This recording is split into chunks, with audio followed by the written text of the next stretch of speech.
Jérémie chapitre 29.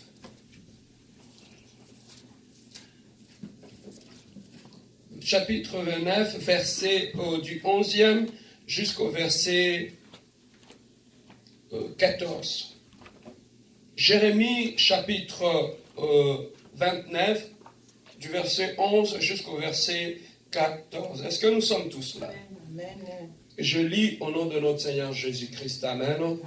Alors, car je connais les projets que j'ai formés sur vous, dit l'Éternel, projets de paix et non de malheur, afin de vous donner un avenir et de l'espérance. Vous m'invoquerez et vous partirez. Vous me prierez et je vous exaucerai. Vous me chercherez et vous me trouverez, si vous me cherchez de tout votre cœur. 14.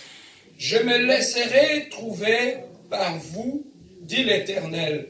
Je ramènerai vos captifs, je vous rassemblerai de toutes les nations et de tout lieu où je vous ai chassés, dit l'Éternel, et je vous ramènerai dans le lieu d'où je vous ai fait aller en captivité. Amen. Amen. Nous avons nos têtes baissées. Non, non, non, jamais ne passera. La parole de Dieu jamais ne passera. Non, non, non, jamais ne passera. La parole de Dieu jamais ne passera.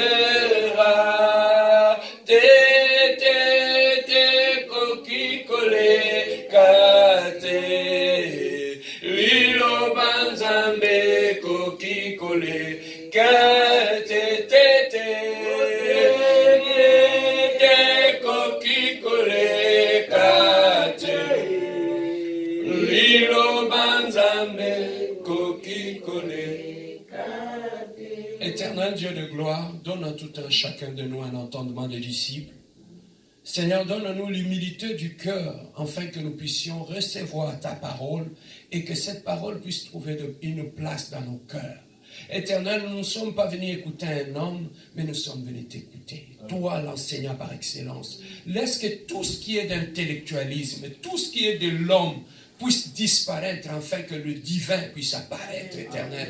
Et que l'homme puisse disparaître afin que toi, tu puisses apparaître. Toi, l'enseignant par excellence, Éternel. Enseigne-nous, Seigneur. Je sais que nous sommes arrivés, Éternel, le Dieu de gloire, en ces derniers dimanches de l'année, Éternel, le Dieu. Tu as des choses à nous communiquer avant que nous puissions passer dans notre rive, Éternel. Éternel, le Dieu de gloire, tu ne laisses jamais ton peuple partir sans leur donner des instructions avant leur départ. Voilà pourquoi tu nous demandes de t'invoquer, Éternel Dieu. Merci pour ce temps merveilleux où nous voulons t'écouter en ces derniers dimanches du mois. Voilà pourquoi moi et ton peuple nous te disons gloire et louange à toi, Seigneur Jésus-Christ. Alléluia à toi, Seigneur Jésus-Christ. Amen. Amen. Oui, bien-aimés, nous sommes toujours dans ce thème-là que nous avions commencé la fois passée, que le pasteur César avait commencé, Papa Yves, ainsi que moi je vais terminer cela. Le thème, nous l'avons intitulé « Vous m'invoquerez et vous partirez ». Amen. Hein? Alors, il y a maintenant d'abord une question de savoir, invoquer c'est quoi? Qu'est-ce que nous entendons par invoquer? Amen. Hein? Invoquer, c'est appeler le secours, appeler quelque chose, et appeler le secours. Lorsque vous êtes dans une situation, bien aimé, compliquée, dans une situation difficile, vous voulez invoquer un Dieu puissant pour venir à votre aide. Voilà pourquoi Dieu il nous demande de l'invoquer. Alors, dans ces versets que nous lisons ici, Israël, bien aimé, dans sa rébellion par rapport à Dieu, lorsque Dieu choisit un peuple, lorsque Dieu marche avec un peuple, Dieu donne toujours des instructions à ces peuples-là. Quelqu'un peut dire instruction. Dieu donne des instructions à ces peuples-là que le peuple doit suivre. Dieu ne peut pas marcher avec quelqu'un sans lui donner des instructions préalables. Amen. Hein? Alors, lorsque Dieu veut marcher avec toi, Dieu commencerait d'abord par te donner des instructions que tu dois respecter scrupuleusement. Mais lorsque tu ne respectes pas les instructions que Dieu te donne, ça mène toujours des conséquences. Quelqu'un dit conséquences. Ça mène toujours des conséquences dans notre vie. Toute rébellion vis-à-vis des instructions récits de Dieu amène toujours des conséquences dans notre vie. Amen. Hein? Alors, voilà pourquoi dans ce contexte ici, Israël, en marchant avec Dieu, Israël avait désobéi à la volonté de Dieu. Et cela avait fait en sorte que Dieu puisse permettre qu'un autre roi puisse venir s'attaquer à Israël et prendre l'Israël en captivité. Et à partir de ce moment-là, à cause de la rébellion d'Israël, Israël était parti en captivité. Quelqu'un dit captivité. Donc nous comprenons que toute rébellion amène la captivité. Amen. Hein? Toute rébellion vis-à-vis de la volonté de Dieu nous amène dans la captivité. Amen. Hein? Donc toute rébellion dans notre vie en tant qu'enfant de Dieu nous amène toujours dans une sorte de prison spirituelle. Amen. Hein? Alors la même Bible dit, le salaire du péché c'est quoi? C'est la mort. Or, le péché c'est la rébellion, c'est le péché, c'est le non-respect des instructions récits de Dieu. Et le non-respect des instructions de Dieu, c'est ça que nous appelons le péché. Or, la Bible dit, le salaire du péché, c'est la mort. Donc, toute rébellion amène la captivité, et la captivité qui amène la mort dans notre vie. Donc, tu peux physiquement être vivant, mais spirituellement mort. À cause de la rébellion. Lorsque tu choisis dans ta vie la rébellion, ça mène toujours la mort. Et dans la parole de Dieu, Dieu dit, je mets devant toi le bien et le mal. Mais je te conseille de choisir le bien. Alors pourquoi Dieu, dans la vie d'un enfant de Dieu, nous comprenons dans la logique de Dieu, dans la façon de fonctionner de Dieu, lorsqu'il marche avec son peuple, Dieu n'a jamais été un dictateur. Quelqu'un dit dictateur. Dieu n'a jamais été un dictateur. Dieu n'est qu'un conseiller. Lorsque tu veux faire le mal, Dieu n'est qu'un conseiller. Voilà pourquoi il a dit, je mis devant toi le bien et le mal. Mais moi, je te conseille de choisir le bien. Donc, à partir d'ici, nous comprenons une chose. Que dans la vie de l'homme, il y a deux choses. Il y a le bien et il y a le mal. Amen. Hein? Donc, à chaque pas que tu mets dans ta vie pour avancer, sache qu'à gauche il y a le bien, à droite il y a le mal. Le mal, le bien et le mal, ce sont les deux accompagnateurs qui accompagnent l'homme dans son parcours, dans sa destinée. Donc, dans ta destinée, tu as deux personnes qui sont à côté de toi. Il y a le bien et le mal. Mais Dieu dit, nous comprenons une chose. Lorsque nous suivons cette logique, nous comprenons que dans la destinée de l'homme, lorsque l'homme marche, il a deux choses. Devant lui, il y a le bien et le mal. Derrière lui, il y a un conseiller. Amen. Hein? C'est que Dieu regarde, Dieu, maintenant, l'homme est au milieu. Devant toi, il y a le bien et le mal. Derrière toi, il y a un conseiller qui est là, qui te conseille. Lorsque tu veux faire un choix, il te dit choisis le bien. Lorsque tu veux faire un choix, il te dit choisis le bien. Alors, si Dieu te conseille de choisir le bien, c'est qu'à côté de toi, il y a aussi un autre conseiller, qui est le diable, qui te conseille de choisir le mal. C'est que l'homme a des conseillers. Dieu est le diable. Mais maintenant, c'est à l'homme de faire un choix. Voilà pourquoi je dis toujours, la réussite dans la vie de l'homme n'est qu'une question de choix. Amen. Le choix que tu fais aujourd'hui va déterminer ta destinée demain. Amen. Hein? Lorsque tu fais de mauvais choix aujourd'hui, cela entraînera des conséquences demain. Donc, certaines choses que nous vivons aujourd'hui n'est qu'une suite logique de mauvaises décisions que nous avons prises dans la vie. Amen. Hein? Alors, voilà maintenant, je vous dis une chose. Bien-aimés, dans chaque famille, tout un chacun de nous occupe une position stratégique. Quelqu'un peut dire une position stratégique.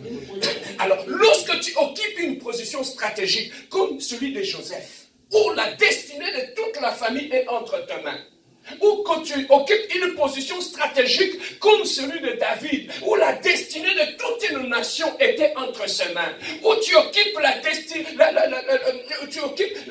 de toute une position stratégique face à la destinée de tout un peuple, comme ce que nous avions dit hier, Papa Yves, par rapport à Esther. Que tout l'avenir d'un peuple dépendait de elle. Amen. Hein? Alors, voilà pourquoi, bien aimé, dans la vie, lorsque tu occupes une position stratégique, fais attention aux décisions que tu prends. Amen. Parce que certaines décisions que tu peux prendre aujourd'hui vont amener des conséquences dans des générations et des générations à venir. Amen. Donc, tu ne peux plus prendre n'importe quelle décision à n'importe quel moment. Voilà pourquoi je dis toujours aux parents, quand on a des enfants, faisons toujours attention aux décisions que nous prenons. Amen. Hein? Parce que certaines décisions que tu peux prendre aujourd'hui vont compromettre la destinée même de tes enfants. Amen. À cause de ta position stratégique. Donc, lorsque Dieu t'amène, te donne une certaine position dans ta famille, il te donne une position dans la hiérarchie de la famille ou dans une nation, tu dois faire très attention par rapport aux décisions que tu prends. Amen. Hein? Alors, la position stratégique, nous le voyons aussi, Adam et Ève, ils étaient tous les deux dans le jardin. Mais Ève ne savait pas que Dieu l'avait placée dans une position stratégique. Alors, parce qu'elle était dans une position stratégique, elle jouait la décision Zuela. Elle a pris une mauvaise décision. La seule fait que Ève avait une position stratégique dans le jardin d'Éden, elle avait pris une mauvaise décision et qui a eu comme conséquence. Ils ont été chassés du jardin. La mort, ça a été suivi. Donc, un enfant, un fils cadet, peut prendre une mauvaise décision. Il peut être seul à subir la conséquence d'une décision. Amen. Mais un fils aîné, lorsqu'il prend une décision, ça peut se répercuter sur toute la famille. Amen.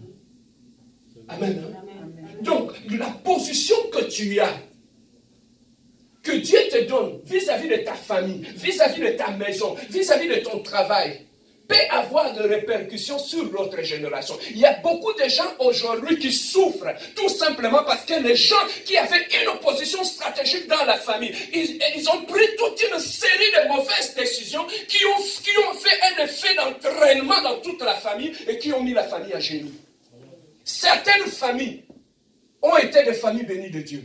Mais tout simplement parce que les gens qui occupaient des positions stratégiques dans la famille, ils ont pris de mauvaises décisions. Aujourd'hui, ces familles sont pauvres.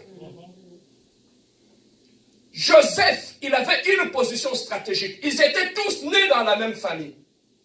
Mais pourquoi Dieu ne devait pas respecter le droit d'aînesse? Il devait montrer ses visions au fils aîné. Ou il devait montrer ses visions peut-être au deuxième fils. Mais il a montré à Joseph. Pourquoi? Parce que dans la famille, Joseph avait une position stratégique. Et dans la position stratégique que Joseph avait, ses frères l'ont pris. Ils l'ont jeté. Ils l'ont vendu chez les Madianites. Il est allé en Égypte. Et là où il y avait la famine, Israël est devenu premier ministre. Il a béni cette nation-là. Mais la Bible nous dit, voilà l'importance de prendre de bonnes décisions. Quand ses frères, il y a eu famine là où ils étaient. Ses frères sont allés en Égypte. Quand il les a vus, il a vu son fils, il a vu le fils cadet et ses frères. Il a dit non, je vais retenir le fils cadet, allez chercher vos autres frères qu'ils viennent. Et quand ils sont venus, ils ont été bénis par Dieu. Et cette famille avait été bénie. Pourquoi? Parce que le Joseph qui occupait une position stratégique avait pris une décision, une bonne décision. Joseph pouvait aussi prendre une décision de haine. Vous m'avez vendu. Alors, vous m'avez vendu, vous m'avez fait du mal. Mais Joseph a pris une bonne décision. Et la bonne décision, c'était de pardonner. Et en pardonnant, sa famille a été bénie. Amen. Hein? Amen. En pardonnant, sa famille avait été bénie. C'est qu'il y a beaucoup de familles aujourd'hui qui sont dans des problèmes parce que les gens qui occupaient des positions stratégiques dans la famille, ils ont pris de mauvaises décisions. Quand bien même ils ont été choisis par Dieu. Tu peux être choisi par Dieu, mais tes décisions peuvent ruiner les plans de Dieu dans ta vie. Amen. À cause de la position stratégique. Amen. Quelle est ta position dans ta famille? Quelle est ta position?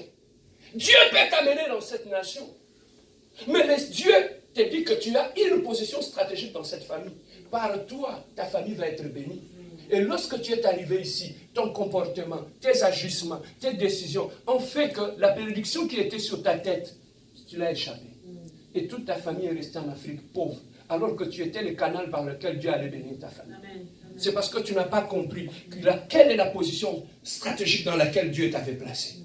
Dieu nous place toujours dans une position stratégique. Voilà pourquoi Mardochée avait dit à Esther, Esther, si tu ne gênes pas, tu ne sais pas c'est pour de tel moment que Dieu t'a placé là.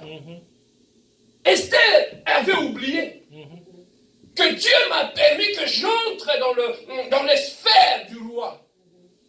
Parce que la destinée de mon peuple était attachée à moi. Amen. Dieu a permis que je sois là. Et comme je suis là, je dois faire tout ce que Dieu me demande de faire pour mon peuple. Elle avait oublié. C'est ça qui a fait que son oncle l'avait réveillé. L'avait réveillé. Aujourd'hui, je vais réveiller une personne. Amen. Amen. Tu as une position stratégique dans ta famille. Alors, j'aimerais que tu puisses faire très attention aux décisions que tu vas prendre. Parce que de mauvaises décisions peuvent entraîner aussi des problèmes. Abraham n'avait pas d'enfant avec sa femme. Mais la Bible nous dit, dans une difficulté, dans une situation de stérilité qui s'était présentée dans la famille d'Abraham, Abraham ne savait pas rien faire. Sa femme Sarah, il a dit, papa, comme nous n'avons pas d'enfant, on va prendre la bonne qui est là. Elle va nous donner un enfant. Et Abraham a eu un enfant avec la bonne. Jusqu'à ce que le seul fait qu'elle avait eu un enfant avec la bonne, et l'enfant, Sarah commençait à voir les dangers venir dans la maison. Pourquoi? Parce que l'héritier allait être le fils de la bonne. Parce qu'elle n'avait pas d'enfant. Et elle-même qui avait pris la décision que son mari puisse avoir un enfant, elle s'est retournée, elle a demandé chasse là, avec son fils. Ils ont été chassés. Si aujourd'hui, le monde a les problèmes que le monde a, c'est à cause d'une mauvaise décision qui avait été prise par une personne qui était dans une position stratégique. Amen. Et aujourd'hui, nous continuons à payer. Amen. C'est ça l'islam et l'Israël. Jusqu'à aujourd'hui, ils continuent à se battre. Ce sont les deux nations qui viennent du même père.